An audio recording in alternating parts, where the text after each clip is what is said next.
मग कुलदेवतेला सतावणा चालू केला, नवरा सुखी राहते तर बायको दुखी, न बायको दुखी राहिली तर मुलं दुखी. म्हणजे आपल्या संसारामध्ये ह्या रोगानेच घेरून टाकला. राही रोग कोणता नाही कोणता विघ्न येऊन राहते. न विघ्नाला नष्ट करणे असेल तर तुम्हाला फक्त सद्गुरूच करून देऊ शकते. कारण सद्गुरु वांचोनी सापडेना सोय, धरावे ते पाये आते त्यांचे.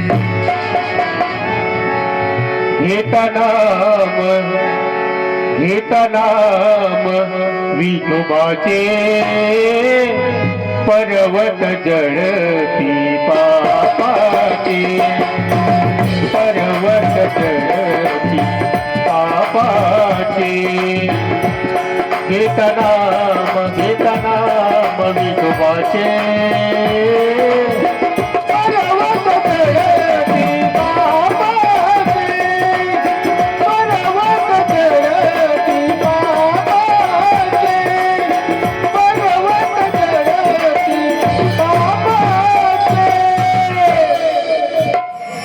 तर बघा